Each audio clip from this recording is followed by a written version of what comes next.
Hi, everybody. I am Kelli Panique here with the Picture Book Summit Roundtable team of Emma Walton Hamilton, Katie Davis, and Julie Headland. And our roundtable is where we invite you to come into the conversations we're having about picture books. And today we have kind of an interesting one. We're calling it Homage, Parody, and Plagiarism. Oh my! Um, there's a lot of oh my's in all of these. So let's just jump right in. Emma, I'm going to let you lead us off today. All right. Thank you, Kelly.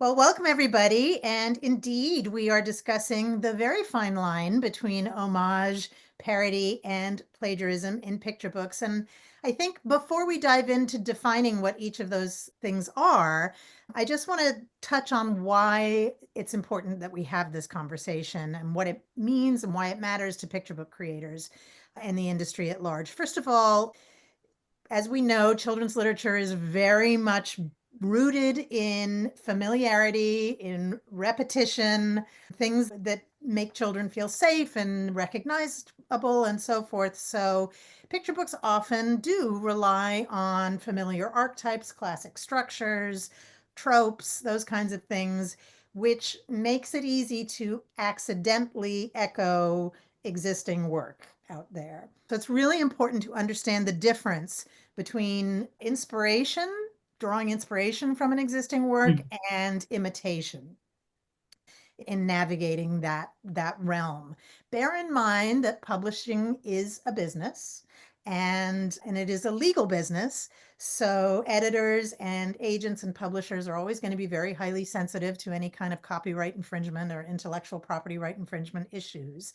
And a book that feels too close to an existing book that's out there might be rejected on the grounds of it being a potentially legal issue, or it might simply be rejected on the grounds of, if that book exists, why do we need another one? Why do we need a book that's doing the same thing in the marketplace? And it's up to us as creators to really figure out how we're contributing to that conversation.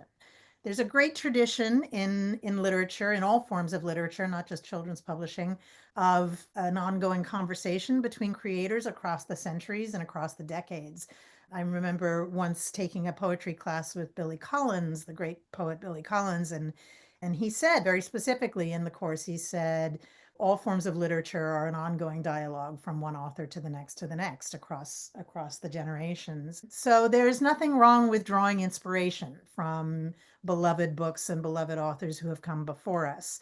But we do also want to make sure that we're taking that conversation forward.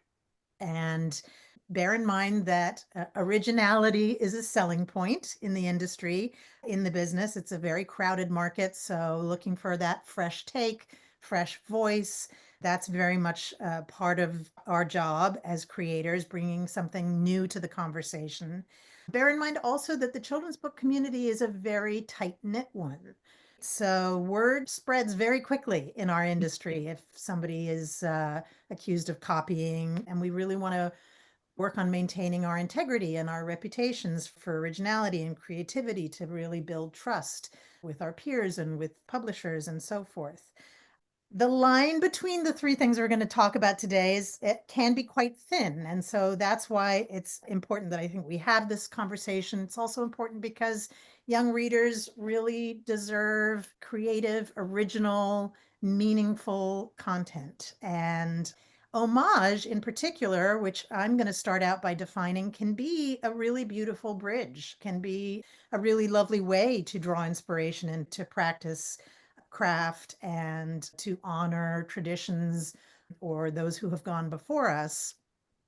But it's really important to understand where the line is between homage and anything else that may slip into imitation. So let me start by defining homage. And in fact, let's define all three things and then we can move into the details of the conversation. Sound good? Sure. All right.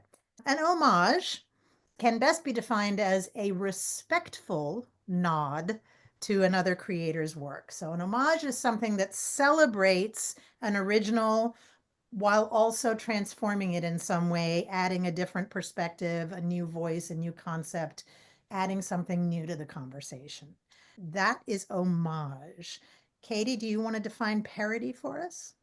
Sure. So a parody it can be musical, it can be literary, and it's basically the style of the work is imitated usually for comic effects. So my favorite is by a friend of mine, Michael Rex, and he did a great Goodnight Moon parody. And the reason I do want to mention it is because everybody knows that book. And Goodnight Goon was a Halloween book, and it was really, really clever. And there are a million examples of parody books, but that one in particular stands out. And when you look at the original Goodnight Moon and the parody, you can basically, it's the definition of parody because it's totally original in and of itself, but it's definitely modeled on Goodnight Moon. And it follows the cadence and the idea, but it doesn't copy it. And to see it is to understand what the heck I'm talking about. Okay. Julie, do you want to talk about what is plagiarism? Sure. Plagiarism, I think the main difference between plagiarism and homage or parody is intent, because plagiarism is a more nefarious where you're copying or so closely imitating another person's work without getting permission or making any significant transformation. And here's the key, presenting it as your own. So it's not respectful, and it is essentially literary theft. Now, I think it's somewhat difficult to plagiarize a picture book word for word because they're short, and it would be fairly obvious quickly that that was happening. But I do want to say, though, that people tend to get confused here because Emma said that publishers are very concerned about copyright laws and intellectual property and so forth. But the thing that picture book authors worry about most of the time is somebody going to steal my idea?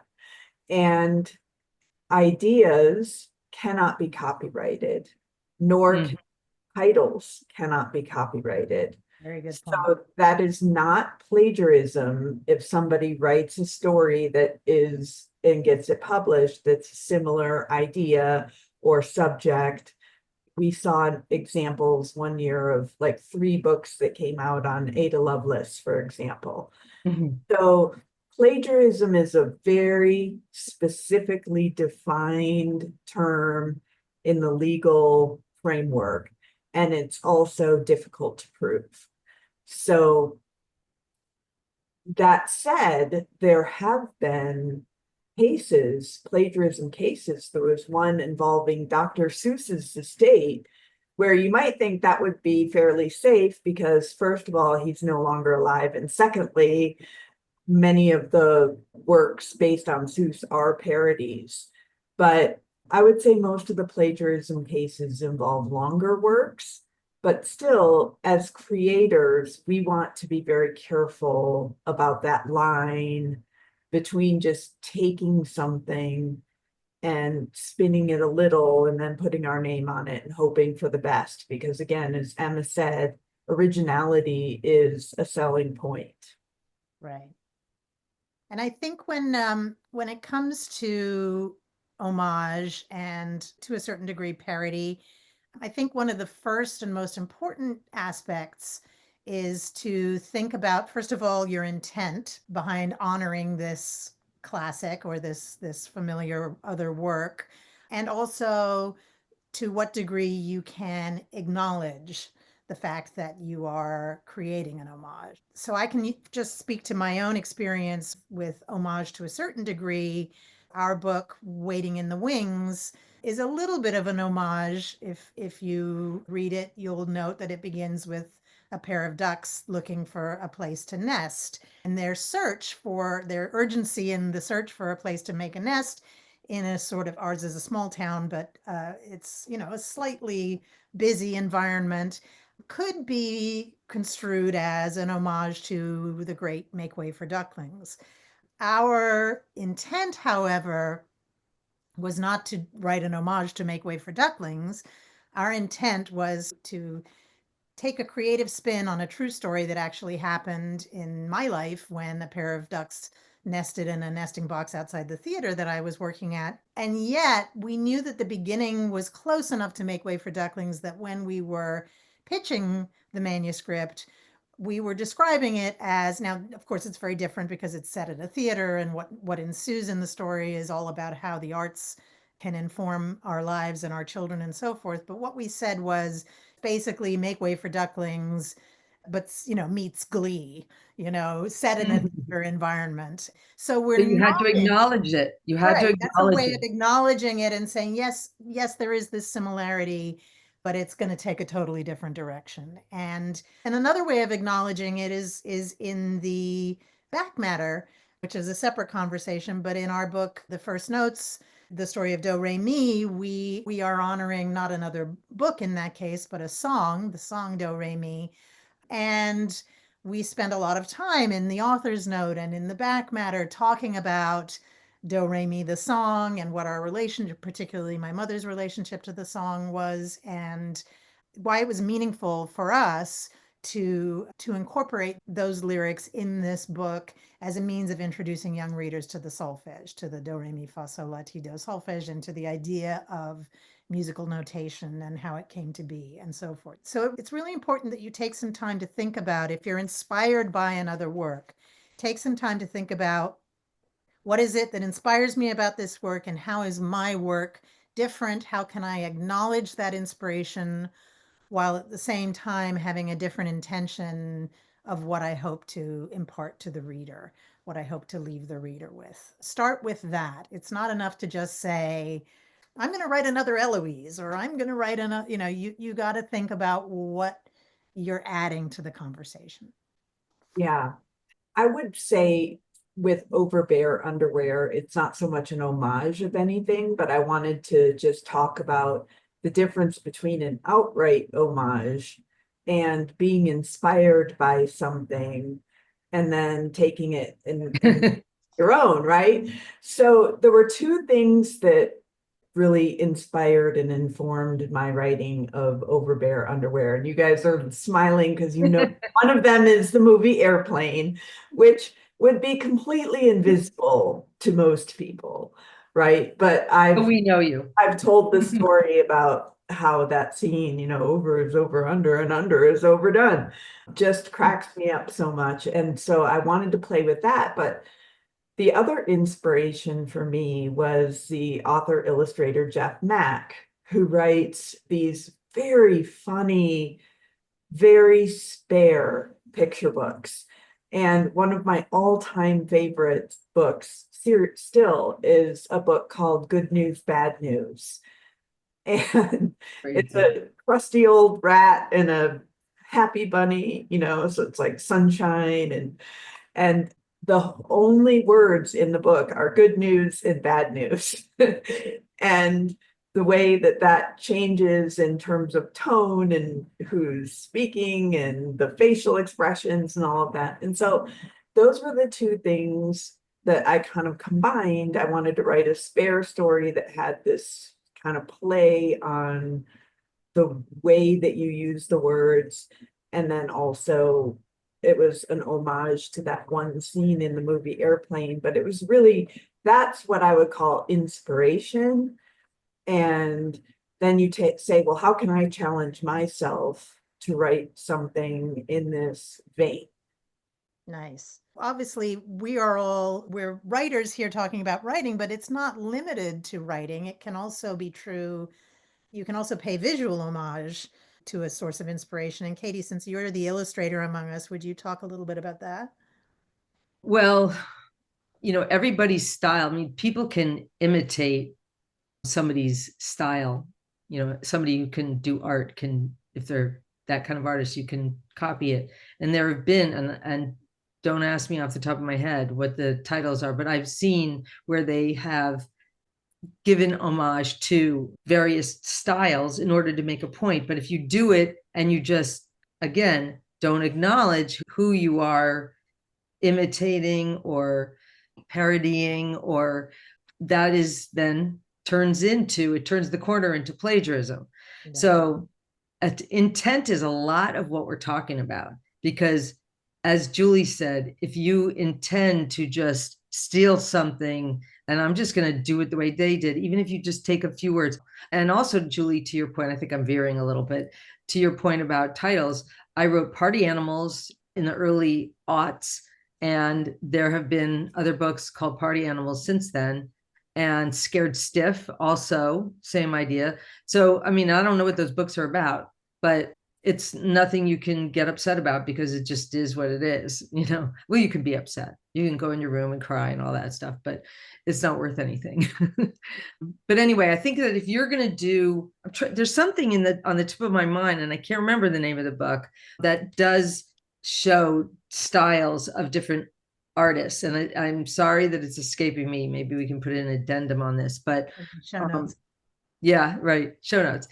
And that is both paying homage, and I wouldn't say it's parodying, because parody is more, I would say, funny. SNL does parodies.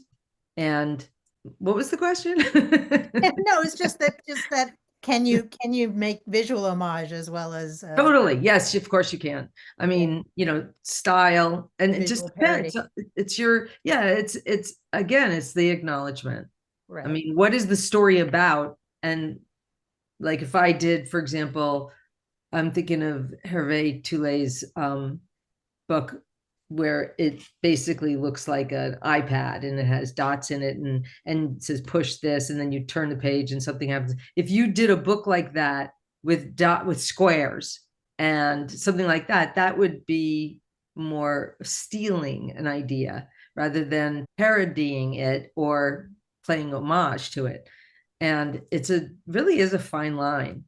It And is we see a lot of people, the three of us see in mentoring people, we see a lot of people who have blurred the lines a little bit, and we've had to say, this book has been done already, or this is a little too close to this book.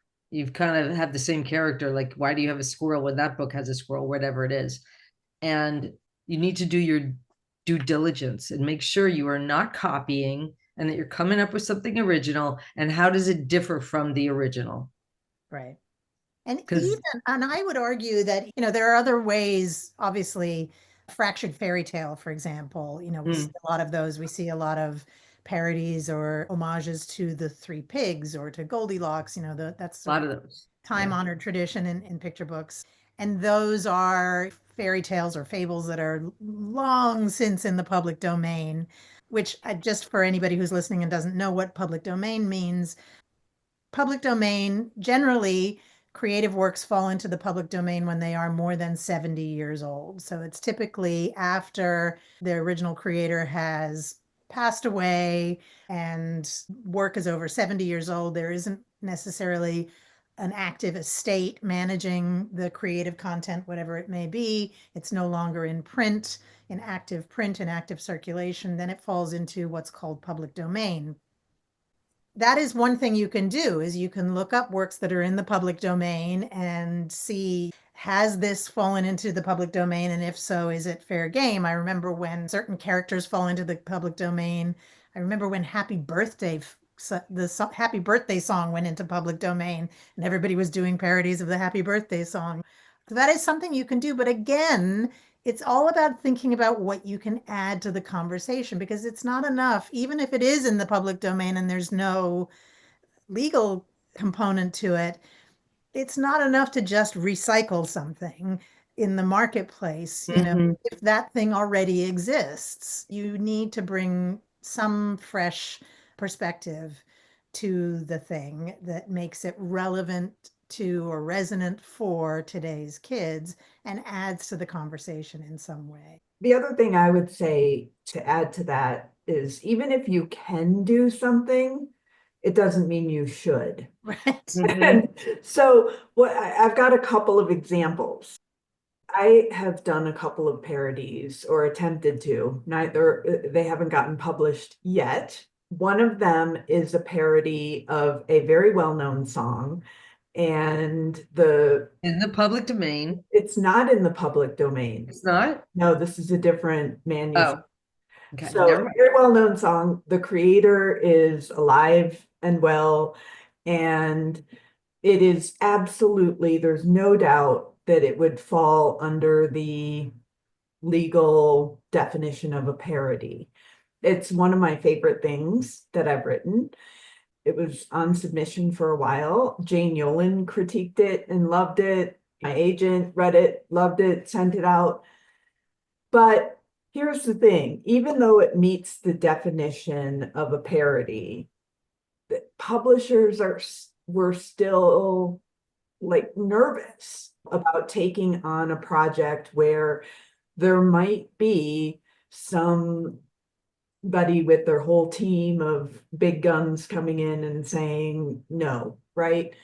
So, and I am sometimes informed by the fact that my dad was a lawyer, and he was famous for saying that you can win a case all day long, but if the person who loses is unable to pay, so that's what you get. You've got to win and you still have no money, right? Julie? And so that was one example. And then another example is one that you all have seen because I've been working on it recently.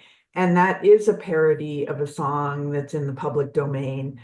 But unfortunately, when I went to go in this, I would advise everybody who is working off of pre-existing material, whether it's an homage or parody, because we know nobody here is going to be interested in outright plagiarizing, is when you look at that original source material, does it hold up? Because if you are making an homage to something and that something it has not aged well, which was the case for me with this song that I was doing a parody, and I went back and I only knew the first verse.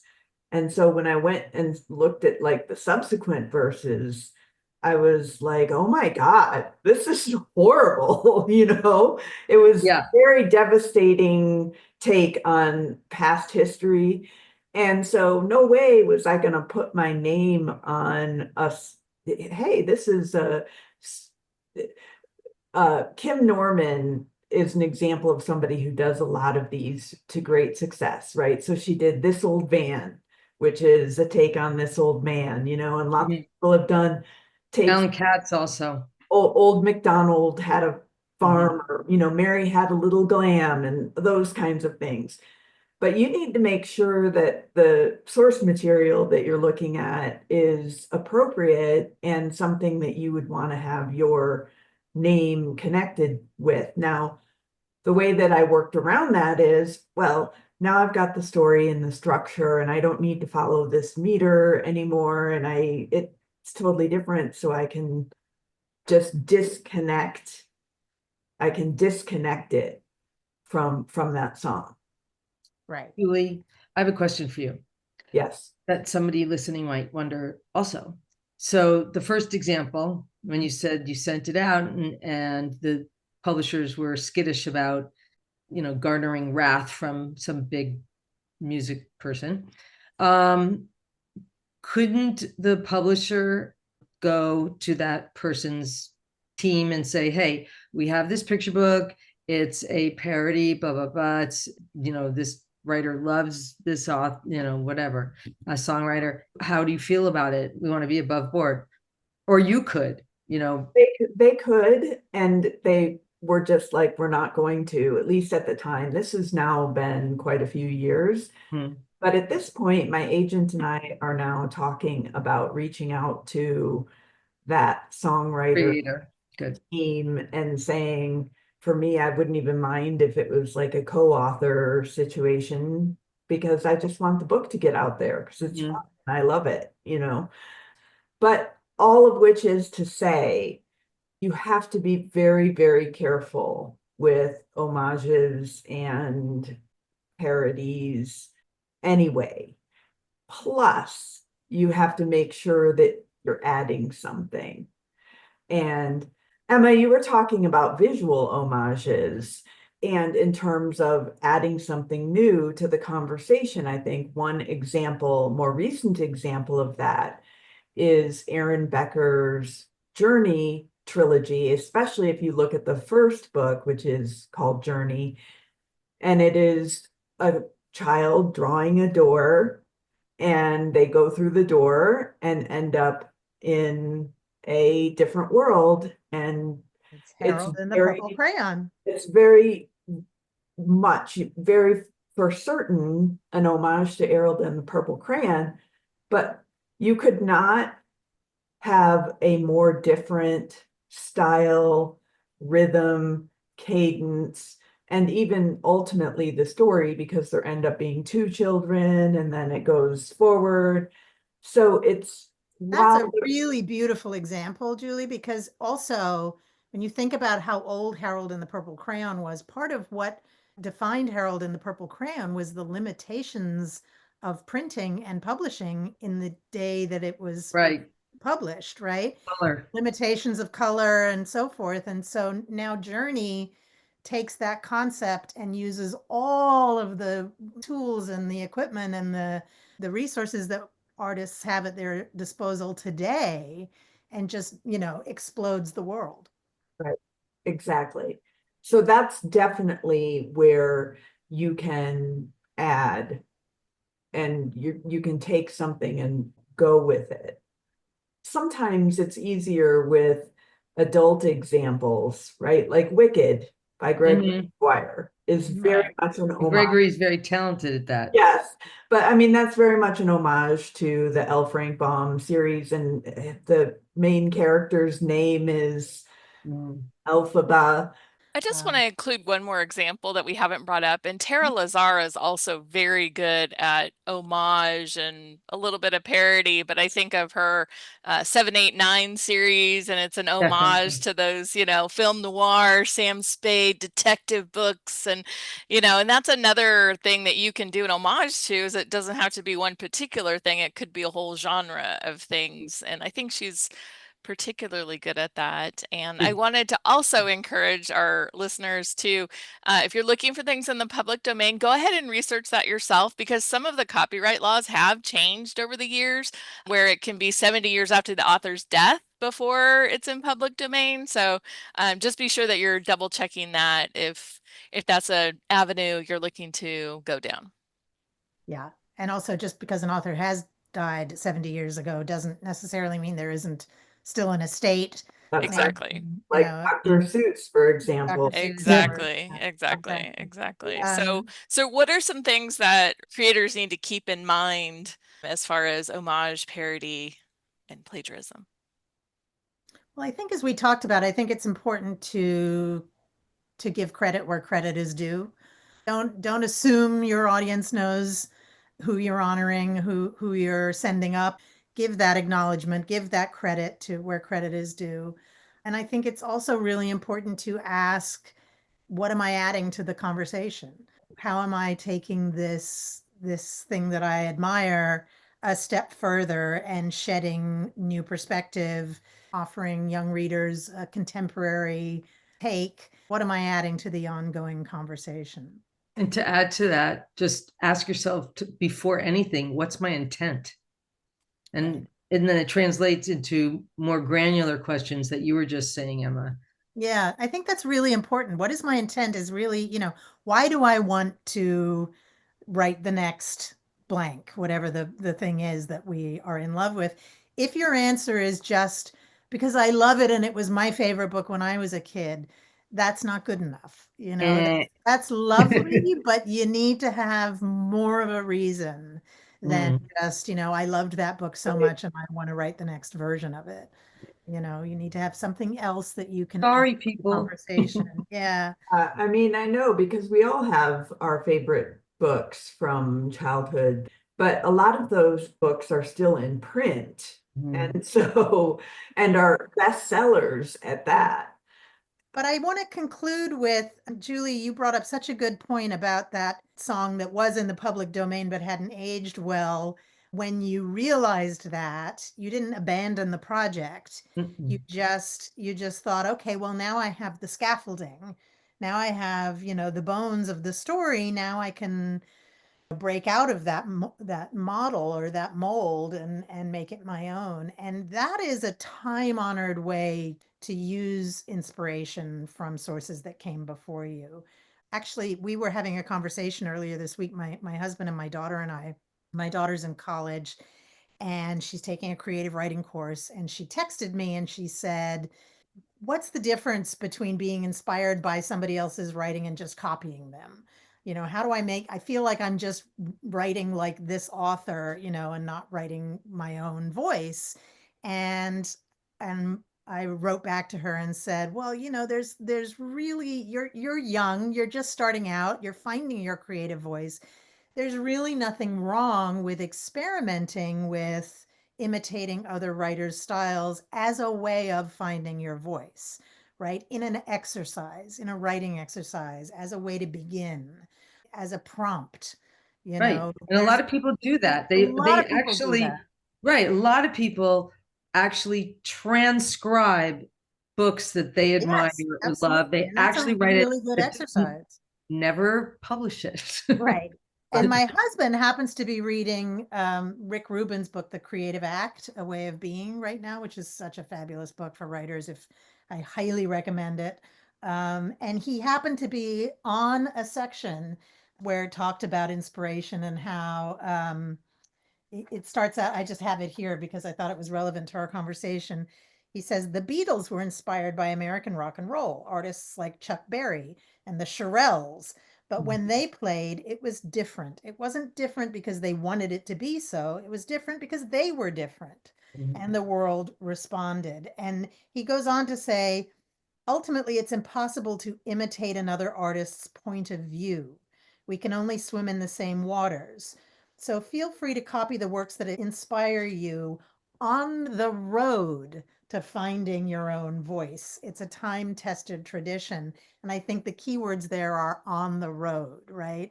And that's what you were talking about, Julie, is, use it as a way to, as an exercise, as a way to flex the muscle, but then your job is to figure out how you can make a departure from that source of inspiration, add something to the conversation, make it your own before the time comes to submit. There's also the joy aspect of working with something that you love. Not everything has to be done for publication. One thing that I used to do was just whenever I was stuck in my writing, I would work on an updated version of We Didn't Start the Fire by Billy Joel with all, new examples of all the different things. Now, even the new one I did is hopelessly out of date. Sorry, Great idea. and it took me like a couple years. It would just be like so fun to go in there and play around with it. And then by the time I was getting it finished, I had to update the things that I'd done and it was so much fun. And then somebody actually did that and re-released it. And it was not good. But anyway, and I also wrote as a gift for Jane Yolen after doing one of her boot camps. Wrote a good How Does Jane Yolen Say Goodnight? And Cute. again, and it was just fun. And I was doing it for the pleasure of it. And that can be okay. And it's still working your writing muscles. Yeah.